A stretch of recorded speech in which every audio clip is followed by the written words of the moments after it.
On this episode of What the Ship, what the holy cow? That is the fireball that the crew on board W Sapphire saw outbound from Baltimore the other day when hold number 2 detonated, exploded, blew the hatch covers off. That is a big honking fireball that they saw, and I can only imagine what the video and the sound of that looked like. I gotta envision if you're up on the bridge of that ship, you probably reacted a little like Star-Lord in the first Guardian movie when he saw the power of the Infinity Stone for the first time. Because if something doesn't leak out of you after seeing that, there's something to question about you. All right, I'm your host, Sal Mercogliano, and this episode of What the Ship is going to look at the top 5 maritime stories as of August 22nd, 2025. We've got a batch of updates to do, a couple of new stories we're going to discuss. But man, that story, we're going to start with that. Let's talk about what's happening with W Sapphire right now. And more importantly, we've got some audio of the vessel departing from the port of Baltimore. If you're new to the channel, hey, take a moment, subscribe to the channel and hit the bell to be alerted about new videos as they come out. So the Baltimore County Police have a video they posted that has the VHF capture from the ship communicating the moment of the accident on board. Let's listen to it.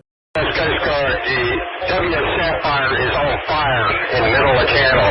Port correct. Bay, Patapsco River, Mayday, Mayday. Coal vessel Sapphire, coal explosion, Patapsco River.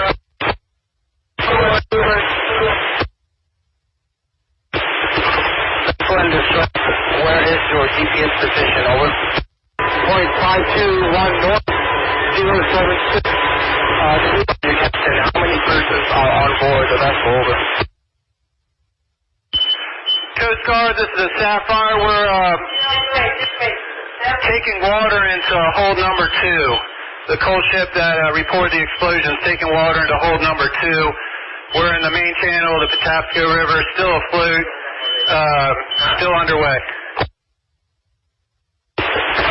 Roger, Captain. How many persons are on board your vessel? Over. 23 plus 2 pilots. Roger, Captain. Can I get a description of your vessel? Over. Hey, good afternoon, Coast Guard. This is the second pilot on board. I'm doing the radio communications for the primary pilot. 750 foot bulker, explosion in the number 2 hatch. Vessel slowing down at this time. What else do you need? So that was from the Baltimore County Police. They posted that with that transcript on it. I think it's really interesting. A couple of things grabbed my attention. Obviously, number one, the Mayday went out almost immediately. I'm not sure how they detected a flooding of hold number 2 as quick as they did. I think that explosion probably threw off sensors of some kind, thinking they were taking water. There hasn't been any indication that the ship is flooding. It's fully loaded with coal. So even putting water into that hold, the explosion would have taken place on the upper part of the hold between the coal and the top hatch. Now, that doesn't mean you couldn't have fractured the hull, but it's unlikely they would have detected flooding that soon right after the explosion, because that's coming right after the Mayday. I got to say, hats off to pilot number 2 for being the most laid back guy in the world while the world is exploding around you. Hats off to you. So we got this from the U.S. Coast Guard, their update talking about they initially had shut down the channel. One of the issues was to try to locate one half of the hatch that had blown clear. The starboard side hatch of hatch number 2 had been blown into the Patapsco River. This is the area in question with the estimated position. They sent out a survey vessel. They very quickly identified where the hatch cover was. The big thing they were trying to do was make sure that that hatch cover wasn't sticking straight up and encumbering the channel for good reasons. They don't want anybody running into it. So this image here gives you a better view looking from the bridge forward. You can see the port side hatch cover here is lying askew, part of it hanging over the side. You can see the char damage caused to the number 1 hatch. And this aerial view gives you even a better view here. It had to be just an amazing thing to witness from the bridge of that ship, the explosion that took place. The ship is holding right now just north of the Chesapeake Bay Bridge in a holding anchorage. Again, there doesn't seem to be any danger of flooding or hull damage there. That explosion would have been pushed up from the coal through the weakest point, and that would have been the hatch, hence the hatch covers blowing off. We believe it's a methane explosion. I've talked to a lot of people about this, people who work in this trade. Coal dust usually happens when you're loading. The coal dust settles after a very short period of time. Now, you could have coal dust in there, and understand these ships are fitted with sensors to detect methane buildups and then a ventilation system to vent it out. So the question the Coast Guard has to be asking is, okay, why was this not detected, and why were measures not done if it was detected to mitigate it? Were there potential other explosive hazards, methane building up in the other holds and hatches? This ship is not going to be able to sail in this condition. It's going to have to come into port. Those hatches are going to have to be repaired or something done to seal it, because you can't sail with an open hatch like that out into the ocean.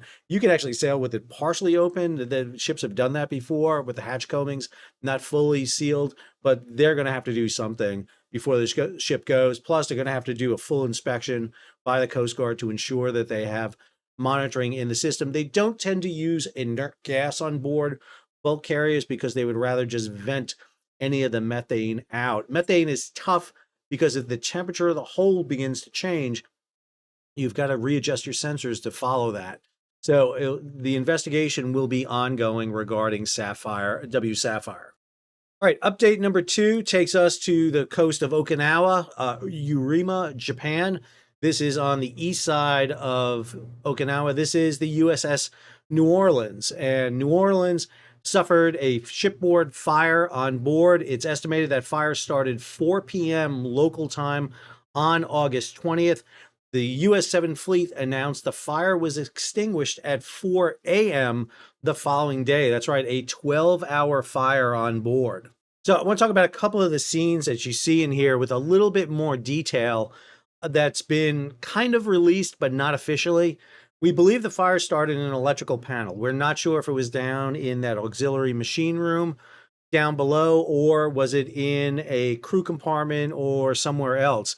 Where they're spraying is pretty far forward. Here is one of those tugboats in the area. You see it's got its bow pushed up against the starboard side of New Orleans. You can see the starboard side anchor is out, and you see it spraying water pretty high up on the vessel.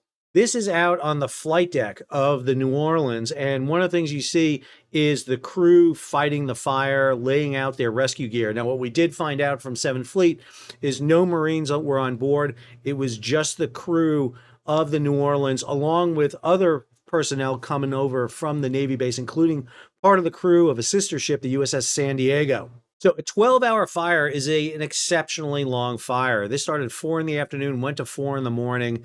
Here you see that water cooling going on. So what they're trying to do here is lower the temperature of the hull, because what happens is on a shipboard fire, as I said before, what you want to do is isolate that fire. You want to secure the compartment, you want to cut it off from oxygen, and you want to snuff it out.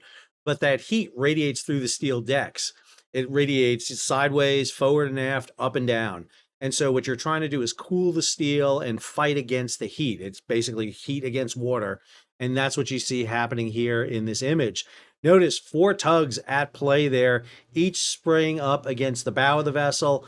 Ship has power. We can see power on up in the bridge and throughout the vessel.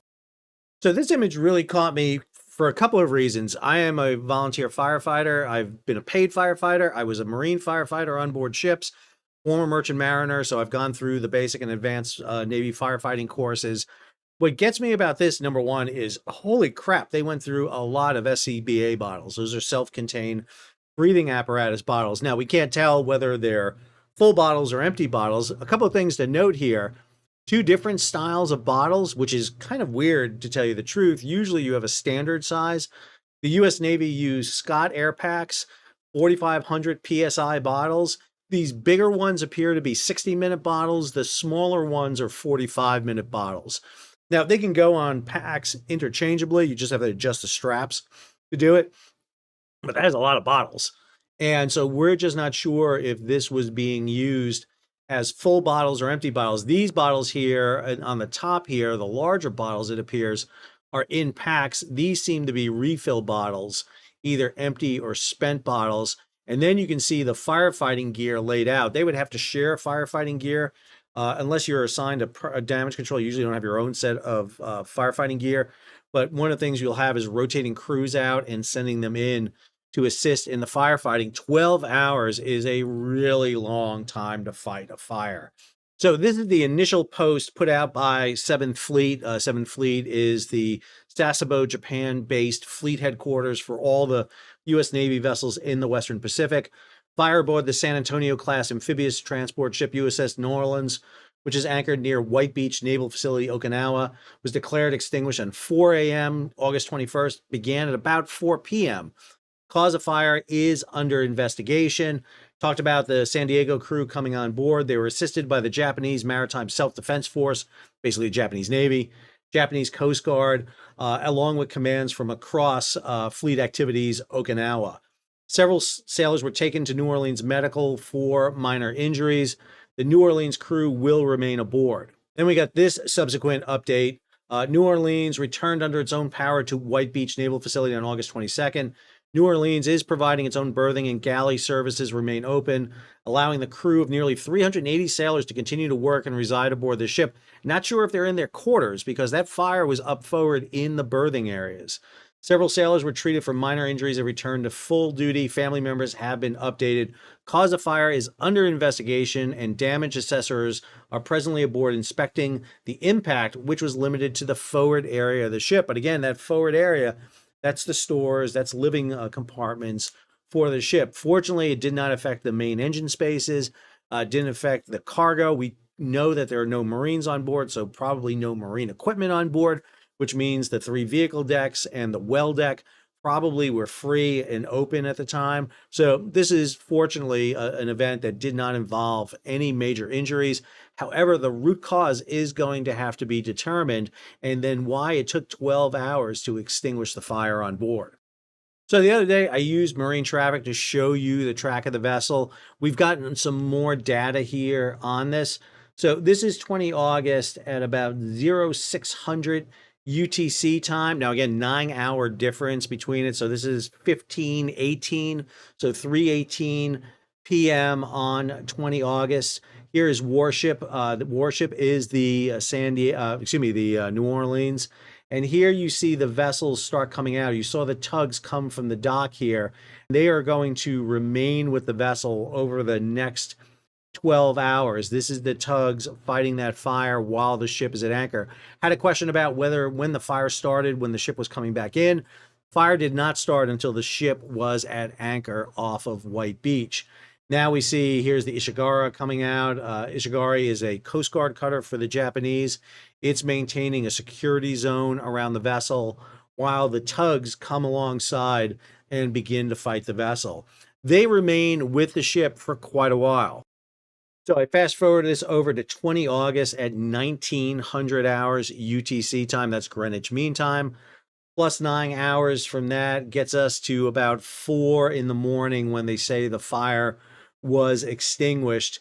Here you still see the Japanese Coast Guard cutter on position. We can still see some of the tugs in and around the area of the warship kind of tracking where it's at. And then what we'll see is the tugs begin to dissipate at this time and head their own way. And there goes the Japanese Coast Guard cutter. So kind of matches up with the timeline provided by 7th Fleet. Obviously, tugs were standing by with New Orleans the whole time in case there was any reflash or restart of the fire. They'll want to bring that ship pierside soon, get ashore and do the inspections. Our last position for the vessel was off White Beach, but that was 18 hours ago, so she has moved since then probably has gone pierside by this point to begin the investigation, and we'll keep you up to date when we get more information. Story number 3 is actually 2 updates on 2 separate stories that we've covered in the past. First one was back in February off the coast of Canada. This is off Newfoundland. I know I'm not going to make it pronounce it right for everybody. I apologize.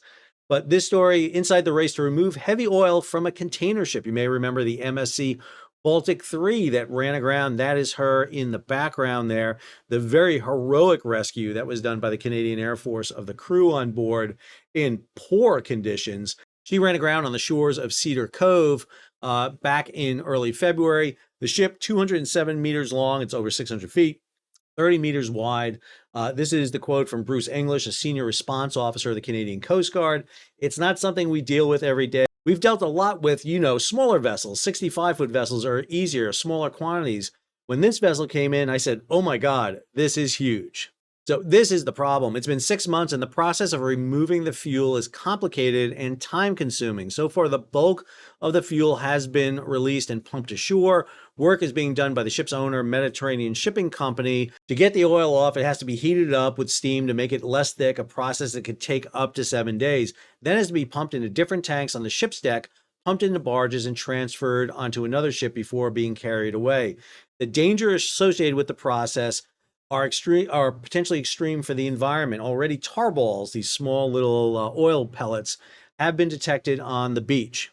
And the reason this is so time consuming is actually very simple. Number one, this is a really hard to locate spot. I mean, this is off the beaten path. This is off the northwest side of Newfoundland. It is not in a very hospitable spot. The other problem is this ship has basically cracked in half. This is MSC Baltic III. You can see here by the S, the ship has begun to crack. They are very concerned that if they yank this ship off, it's going to break into parts. And this is why they need to get as much oil and gear off of her. They've already offloaded the containers. It's an older picture, but they are in the process of getting that fuel off. So if they do pull it off and it does come apart, you don't have an environmental disaster on the coast. The other story comes from Maritime Executive. Captain of Eagle S says dragging anchor, cable damage was accident. You may remember the Finns stopped the tanker Eagle S outbound from Russia, seized the vessel, and then had the ship come into Finnish waters. The ship was dragging an anchor across cables, and that provoked a pretty quick response, I got to say, from the Finns for obvious reason. This is the story. The week before the trials begin in Helsinki, over the damage to 5 subsea power and communication cables, Swedish public broadcast YLE, I have no idea how to say that, YLE, I don't even ask, has released an interview with the captain of the tanker Eagle S. A Georgian national, Captain David Bhattacharya, along with the first and second officers of Indian nationalities of the tanker Eagle S, are due to go on trial in the Helsinki District Court on Monday, August 25th, after having been banned from leaving Finland since the incident took place on December 25th. So, I mean, we're talking about almost 8 months now they've been held. The most serious charges are aggravated sabotage and aggravated communication interference with the power and communication cables, as long as lesser counts of criminal mischief, vandalism, and endangering public safety. The captain was asked why the crew did not detect that the anchor was dragging. He responds that no alarm went off on the bridge. He says the autopilot did not alert them that the vessel was heeling or changing course. They did not detect increased vibrations, impacts, or bouncing movement, and did not hear abnormal noises. He contends that an examination of the anchor windlass does not show dents or distortions or traces of soot, which would normally be the case if it had been uncontrolled release of the anchor. He does not explain when or how the anchor was lowered. He did confirm that the vessel was experiencing high winds and increased waves that afternoon. He also said the chief engineer reported engine problems. Now, the captain does say he had a problem with the way the Finns went about boarding the vessel. He calls it a breach of maritime safety. He notes 60 or 70 armed soldiers or police came on board like they were trying to catch terrorists. He alleges that the Finns threatened him at gunpoint to move the tanker closer to an anchorage for a port state inspection. You can only do that within the territorial waters of Finland. He says the crew was sleeping on the floor of the mess and were then individually interrogated. Electronic devices, computers, cameras, and phones were confiscated. He says reports about Russian espionage equipment aboard the ship are strongly denied. The Eagle S is one of many ships that have been involved in these anchor drags. And so the arrest of the ship, the arrest of the captain and the crew members is not surprising.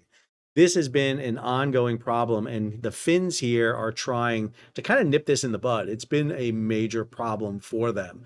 All right, story number 4 goes back to a story we did not too long ago about Matson Lines. This is a U.S. flag carrier that operates predominantly on the west coast of the United States to Hawaii, but also it runs to Guam and Japan. But they're a Jones Act carrier. And one of the things that Matson announced is they would no longer carry electrical vehicles. Did a whole video on that. got a lot of attention. Well, this story over at Lloyd's, strong suspicion that electrical vehicles are responsible for car carrier blaze, says American Club. American Club is one of the 12 P&I clubs. Probability very high, but still not certain. Used electric vehicles, bigger risk than new ones, but vehicle carriers becoming more costly to insure. This story focuses because of the spectacular loss of the Morning Midas. We talked about this ship catching fire in the Northern Pacific and being lost. Well, this was a $50 million hit for the international P&I clubs. Across all vessel types, fire have accounted for 7 total losses in 2024, same number back in 2023, and for around 100 total losses over the past decade. Now, car carrier fires have been in the news quite a bit. We had Morning Midas, had Ho Chi Minh back in 2020, the Felicity Ace, the Grand Costa d'Avorio, and the Fremantle Highway. Now, Grand Costa d'Avorio was not caused by an electrical vehicle, but on the other 3, along with Morning Midas, the potential for electrical vehicles does exist. So the story goes that the party line from loss prevention experts has been that EVs do not appear more dangerous than internal combustion cars. But in private conversations, some have conceded that the prospect may have been underplayed, and this has to do with issues associated with Tesla and Elon Musk. Now, according to William Moore, who is the loss coordinator for the American P&I Club, quote, the actual evidence is difficult to find because these ships burn so badly and they tend to become total losses. A lot of times you don't get a chance to verify things one way or the other. But I strongly suspect EVs are responsible. On Morning Midas, the fire did start on the car deck, so that would not be a surprise. Story goes on, with batteries charged at over 25%, the risk of so-called thermal runaway, a self-sustaining increase in temperature that can lead to fires, rises dramatically. There are efforts to load vehicles at lower than 30% battery power. These fires are difficult to extinguish. Firefighters' favorite tactic is to douse ships with copious amounts of water. The snag is that they can pose issues for stability and the water can become a pollutant. The issue is even worse because it's not just car carriers. It also involves container ships because a lot of containers carry lithium-ion batteries as cargo on board for computers, laptops, you name them, a whole variety of things are carried. And understand, once fires break out in containers, I mean, all you see when you load a container on the ship is the outside of the container. You don't know how stable that material is inside the container. And we have an example of that going on right now. Off the coast of Africa, the mermAId has been on fire for over a week. This is a container ship that was heading from Europe over to the Far East when the fire broke out in one of the containers. So the crew reported smoke coming from containers on the morning of August 13th. The vessel had been sailing from Rotterdam bound for Malaysia and China. At the time, the vessel was moved toward the Liberian coast. Now, tugs and offshore vessels have responded, bringing firefighting equipment to the ship. Maersk said the crew had been successful in stopping the spread of the fire, not the fire, stopping the spread of the fire. Maersk went on in its latest update to say the external firefighting crew is on board mermAId since Tuesday and are actively fighting the fire alongside the mermAId crew. Remember, crew in a container ship is just 20 or so, 20, maybe 23 tops, not a lot on board that vessel. As reported, the fire had been contained but not suppressed completely, and a port of refuge is also still under contemplation. Maersk has not said the extent of the fire, such as the number of bays involved or the number of containers. Now, mermAId is one of the first big ultra-large container vessels. She is a triple E. This is the vessel that kind of started everything. She's 339 meters in length. That's 1,039 feet. Over 200,000 deadweight tons, 18,000 20-foot equivalent units, TEUs. She's a monster of a ship.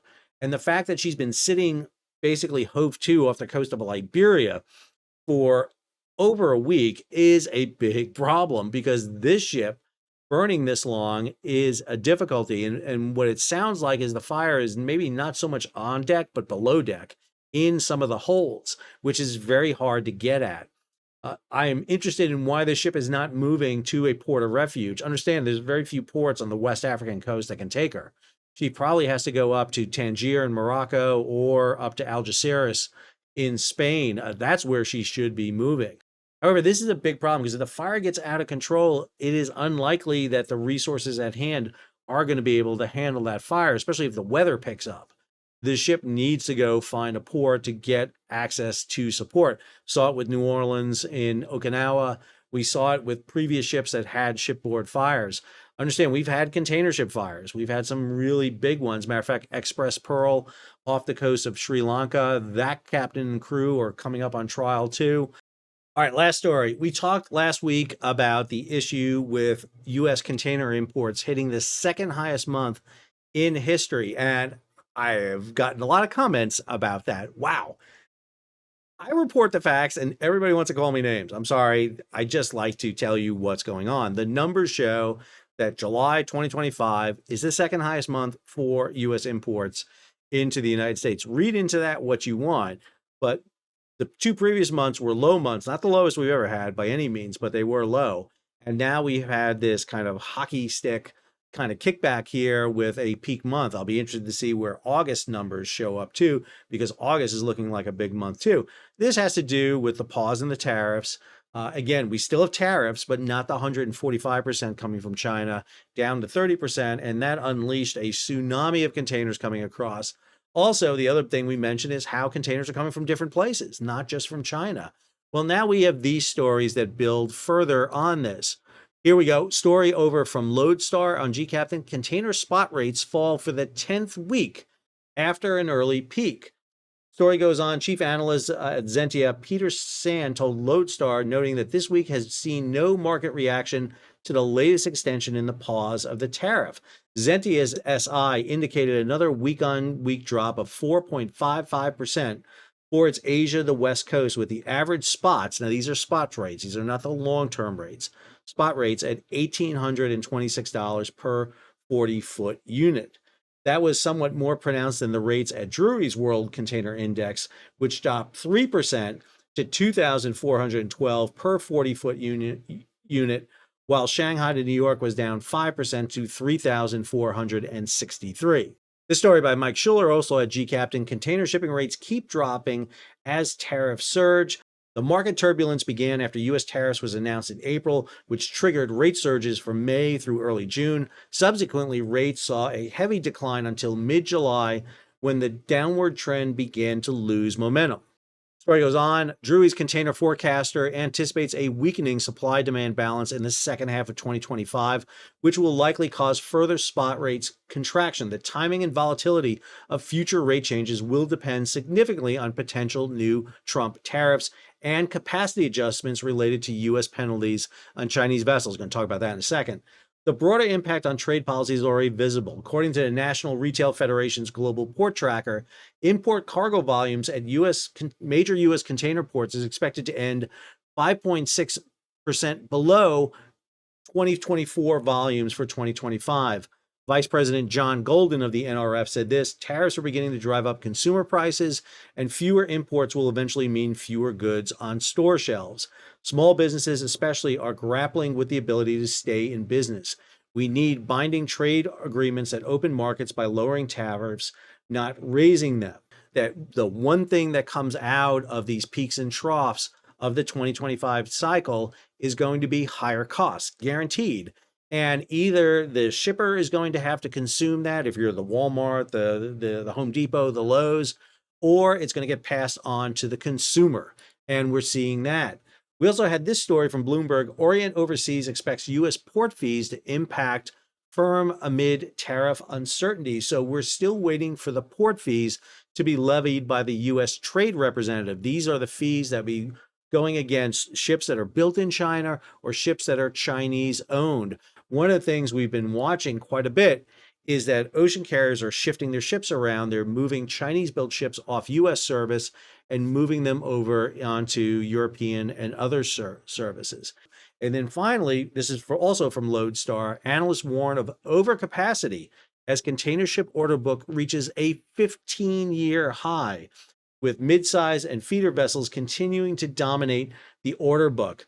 They're looking at over 10 million TEU of vessels on order. That is a 15-year high. Goes on later in the story, MB Shipbroker said major Chinese shipbuilders have continued to fill the yard slots with feeder vessels amid an aging fleet. According to the Danish broker, quote, overall interest in both feeders and mid-sized vessels remain high, while interest in the larger size, above 10,000 TE, have cooled off in recent weeks. That's because they're building a buttload of those. And those ships are already coming out and replacing older vessels. Remember, you have to start replacing vessels because of issues with environmental pollution and controls set out by the IMO. Although there's a developing story I'm working on about the US and its opposition to what the IMO is doing, that is gaining traction with several nations who are in the International Maritime Organization, who maybe think that this environmental push to go to zero carbon by 2050 with shipping may be too bold. And we're going to be interested to see how that plays out. I hope you enjoyed today's episode. If you did, hey, take a moment, subscribe to the channel, and hit the bell so be alerted about new videos as they come out. Leave a comment, share it across social media, and if you can, support the page. How do you do that? Well, you hit that super thanks button down below, or head on over to Patreon and become a monthly or yearly subscriber. I gotta say, if I saw that out the bridge window, something would come out of me too, because that is terrifying. Until the next episode, this is Sal saying